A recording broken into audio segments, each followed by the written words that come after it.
धाकड़ खबर, बेखौफजुमा बेबाक अंदाज। धाकड़ खबर के न्यूज रूम से मैं आपके साथ हूं अकरम रईस खान। पिछले 6 साल के दौरान आप लोग देख रहे होंगे कि अमेरिका के किसी भी आंकड़े को उठाकर, किसी भी पैमाने को उठाकर भारत में अपनी क्वालिटी यहाँ की जो मोदी सरकार है वो दिखाने और बताने की कोशिश करती है। हालांकि वो सरकार है आरएसएस की जो कभी अमेरिका को पसंद नहीं किया करता था।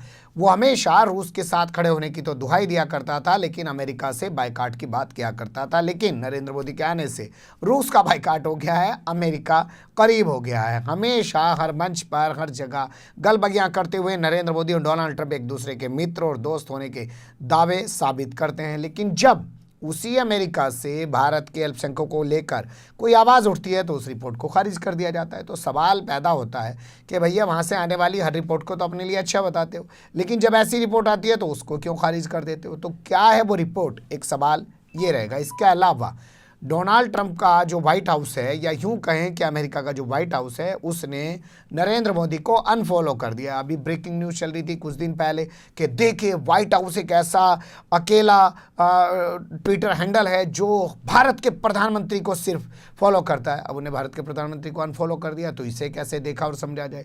और इसके अलावा एक मामला और उभर रहा है जिस पर बवाल मचा हुआ है। कुवैत का आभार जताते हुए दिल्ली अल्पसंख्यक आयोग के अध्यक्ष डॉक्टर जफरुल इस्लाम खान ने एक लेटर, एक चिट्ठी ट्वीट क्या कर दी। उसके बाद मीडिया में जो हंगामा खड़ा हो गया है उसे कैसे देखा और समझा जा सकता है, यही 3 पहलू में आपके सामने रखने जा रहा हूं। चलते हैं पहले पहलू की तरफ। पहले पहलू में बात कर लेते हैं कि भारत में धार्मिक अल्पसंख्यकों के उत्पीड़न की बात क्यों कर रहा है अमेरिका का आयोग। बता दें आपको, अमेरिका का एक आयोग है जिसको इंग्लिश में हम USCIRF यानी कि US commission on international religious freedom नाम से ये संगठन बना हुआ है। इसने 2020 यानी कि 2020 की अपनी रिपोर्ट शाया की है जिसमें 14 देशों का नाम लिखा है और कहा है कि इन्हीं देशों के साथ भारत का नाम भी शामिल कर लिया जाए। बाकायदा ट्वीट करके उसने जानकारी दी है। इसके आधार पर BBC ने इस खबर को ब्रेक किया है। ये क्या लिखता है और किस आधार पे ये बातें करता है वो आपको थोड़ा बता देते हैं। इसका कहना है कि जो नया नागरिकता कानून आया है, जो NRC है, वो भारत के मुसलमानों को स्टेटलेस कर देगा, उनको जेलों में डालने का सरकार को मौका देगा, उनकी बड़े पैमाने पे गिरफ्तारी की जाएगी, उनका बड़े पैमाने पर उत्पीड़न होगा। इस आधार पे इसने ये बात कही है। 2004 के बाद बताया जा रहा है कि इसने इस तरीके से कठोर बात भारत के बारे में कही है।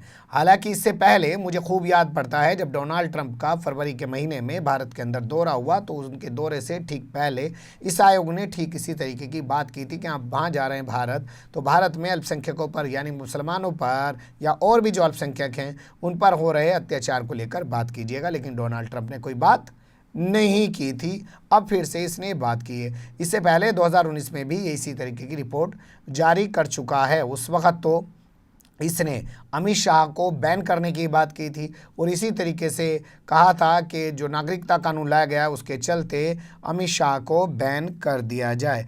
इसकी जो डेप्यूटी चेयरमैन हैं, जिनको अब हिंदी में कह सकते हैं कि उपाध्यक्ष हैं, जिनका नाम है नैंडीन माइजा, उन्होंने बाकायदा ट्वीट करके कहा है कि भारत में नागरिकता कानून जो आया है, संशोधित नया कानून, और इसके अलावा NRC, वो मुसलमानों के लिए बहुत ही ख़तरनाक कानून है। वो मुसलमानों को डिटेंशन कैंपों में डालने का काम करेगा, उनकी बड़े पैमाने पर गिरफ्तारी करने का काम करेगा, उनको डिपोर्ट करने का काम करेगा और उनको स्टेटलेस यानी कि राज्य विहीन बना देगा। मतलब सरकार में उनकी कोई भूमिका नहीं होगी, सरकार उनके प्रति कुछ सोच नहीं पाएगी, ना ही सरकार से वो किसी तरीके की मदद की बात कर सकते हैं। सबसे दिलचस्प चीज़ क्या है वो थोड़ा सा सुन लीजिए। 9 सदस्यों का ये आयोग है जिसमें से 7 सदस्य जो है इस बात पे सहमत हैं, लेकिन 2 सदस्य जो है वो इस बात पे सहमत नहीं है कि भारत के अंदर मुसलमानों का या अल्पसंख्यकों का उत्पीड़न किया जा रहा है। 14 ऐसे देशों के नाम भी समझ लिए जिसमें इन्होंने भारत के को शामिल करने की बात की है, जैसे बर्मा है, चीन है और इरिटेरिया नाम का एक देश है, ईरान है, नाइजीरिया है, इसके अलावा उत्तरी कोरिया है, बताया जाता है पाकिस्तान है, रूस है, सऊदी अरब है, सीरिया है, कजाकिस्तान है, तुर्कमेनिस्तान है और इसी तरीके से एक नाम दिया है वियतनाम का। तो इन देशों के साथ भारत को शामिल करने की बात की गई है।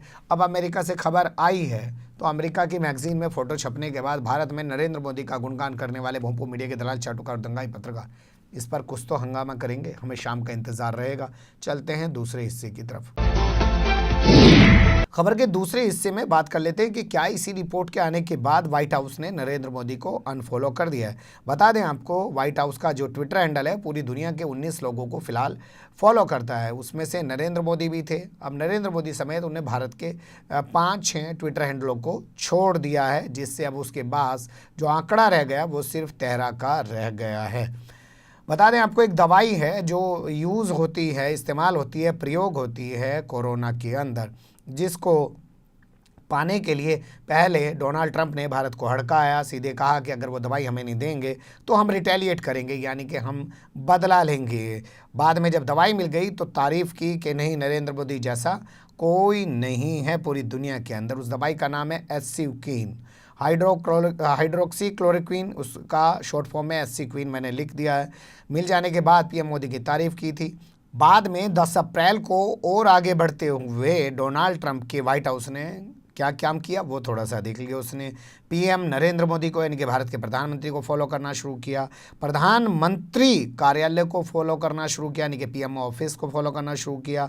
इसी तरीके से राष्ट्रपति को फॉलो करना शुरू किया, राष्ट्रपति भवन को, और इसी तरीके से भारतीय दूतावास जो अमेरिका में बना हुआ है, और इसी तरीके से भारत में अमेरिका का जो दूतावास बना हुआ है उसको फॉलो करना शुरू किया।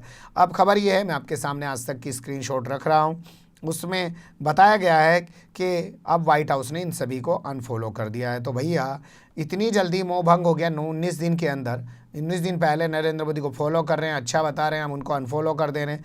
कल को क्या होगा, क्योंकि पता नहीं, वहाँ जो बैठा हुआ शख्स है डोनाल्ड ट्रंप, वो भी हमारे देश के प्रधानमंत्री की तरह ही है, क्या बोल दे क्या कर दे। ये गैस से पाइप निकाल लेते हैं, नाले में पाइप लगा के, ये प्लास्टिक सर्जरी करा देते हैं। ये बहुत दिव्य ज्ञानी हैं, वो भी इसी तरह के दिव्य ज्ञानी हैं, कब किसको अच्छा बता दें कब किसको बुरा बता दें। पहले धमकी देते हैं उत्तर कोरिया के शासक को और बाद में जाके उसी के साथ गलबग्गिया करते हैं। 2 मिनट में हवा गोल हो जाती है जब वो बोलता है कि मेरे भी टेबल पर परमाणु बम का स्विच रखा हुआ है।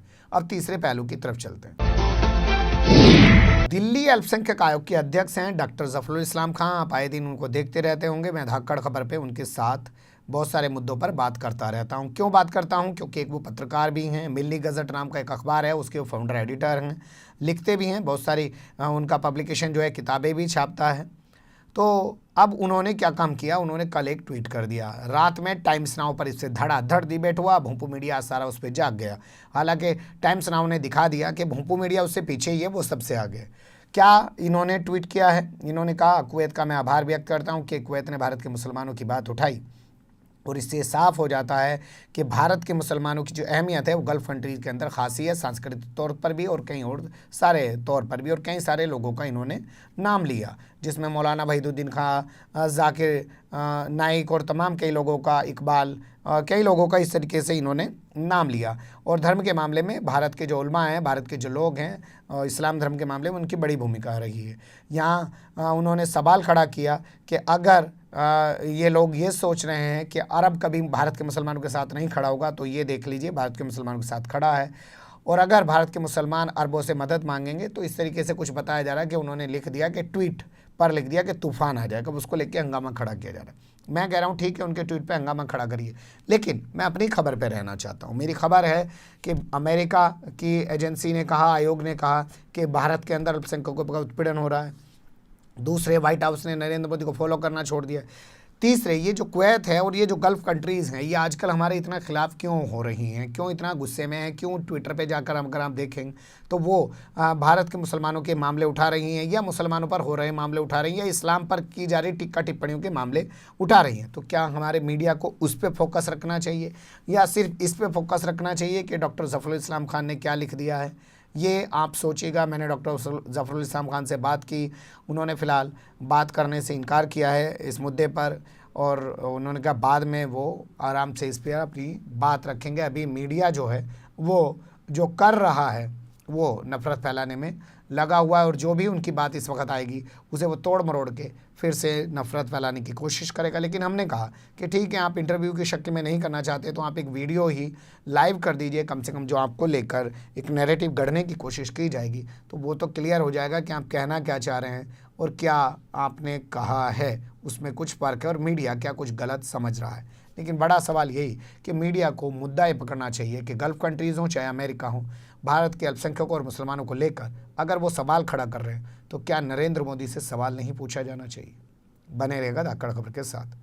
फिलहाल कमेंट्स के रूप में आप लोग अपनी राय दे सकते हैं, खबर को लाइक कर सकते हैं, चैनल को सब्सक्राइब कर सकते हैं और ज़्यादा से ज़्यादा हमारी खबरों को शेयर कर सकते हैं। फिर ऐसे ही किसी सुलगते हुए या उलझते मुद्दे लेकर मैं आपके सामने हूँगा हाजिर। फिलहाल अभी मुझे नहीं इजाज़त।